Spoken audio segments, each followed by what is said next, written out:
नमस्कार, मी अंकिता शहासने. आजच्या भागात कला इतिहासाविषयी जाणून घेणार आहोत. आपण सर्व जी चित्रकला काढतो, ती चित्रकला किती प्राचीन काळापासून चालत आली आहे, ते आज आपण पाहणार आहोत.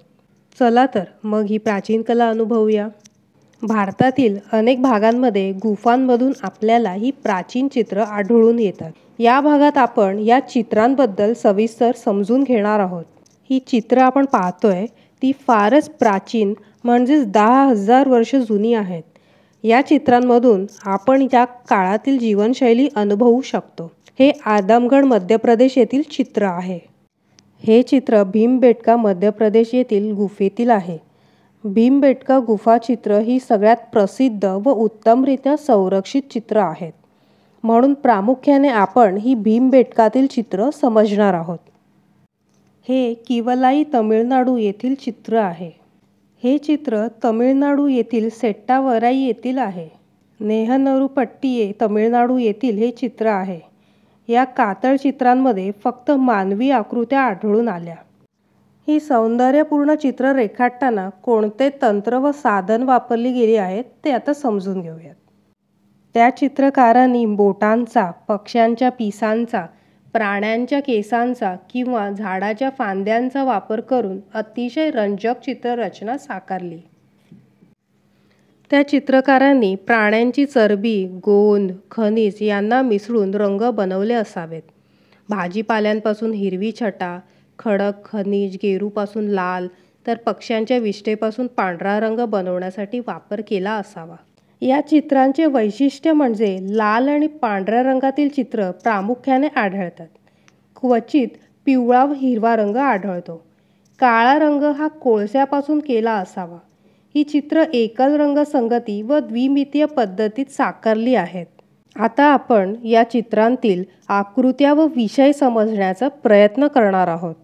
ही चित्र त्या काळातील दिनचर्या, वातावरण, समाज पद्धती व जीवनशैली दर्शवतात. या चित्रांमधून आपल्याला विविध प्राणी, पक्षी, युद्ध, शिकार व सामाजिक संस्कृती या सौंदर्यपूर्ण चित्ररचनेतून पाहावयास मिळते. हे एक युद्ध चित्र आहे. यात घोडेस्वार दिसत आहेत. हे एका प्राण्याचे चित्र आहे.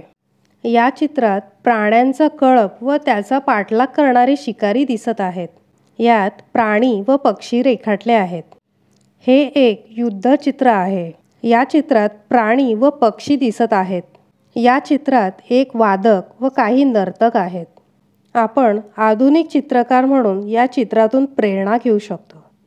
आपण त्या लोकांप्रमाणे सभोवतालचा परिसर, निसर्ग, मानवीय समाज व सामाजिक जीवन यात समरस होऊन तो साकारू शकतो. ही प्राचीन कला आधुनिक चित्रशैलीत विकसित होत आली आहे. याचे काही चित्रांमार्फत उदाहरण पाहणार आहोत. हे एक वारली चित्र आहे. महाराष्ट्रातील ही एक लोककला आहे. हे एक भारतीय मिनिएचर पेंटिंग किंवा लघुचित्रातील उदाहरण आहे. यात एक युवती ढोल वाजवत आहे. हे एक लघुचित्र एका रेशमी वस्त्रावर साकारलं आहे. यात एक हत्ती, घोडा व उंट दिसतोय. हे मधुबनी शैलीतील स्त्रियांचे चित्र आहे. हे एक भित्तिचित्र आहे. यात देवांची यात्रा दर्शवली आहे. ही चित्र कालीघाट शैलीतील जमिनी रॉय यांनी रेखाटलेली चित्र आहेत. एक चित्र M.F. हुसेन यांचे आहे व दुसरे चित्र अमूर्त स्वरूपात आहे. हे एक डिजिटल व AI निर्मित चित्र आहे.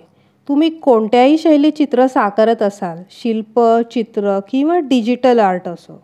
प्राचीन चित्रकला आधुनिक काळापर्यंत विकसित होत आली आहे व पुढेही विकसित होत राहणारच. या प्राचीन कलेतील अमूल्य ठेवा तुमच्या चित्रप्रवासाला मार्गदर्शक ठरो. या प्राचीन गुफा चित्रांचे शोध संपवताना या कलाकारांचा वारसा युगानुयुगे टिकून आहे. येणाऱ्या चित्रकारांना प्रेरणादायी आहे. म्हणून तुमचे ब्रश उचला आणि तुमच्या सृजनात्मकतेला चालना द्या. धन्यवाद. व्हिडिओ कसा वाटला ते कमेंट करून नक्की सांगा. मला व्हॉट्सॲप करूनही सांगू शकता. भेटूया पुढील भागात.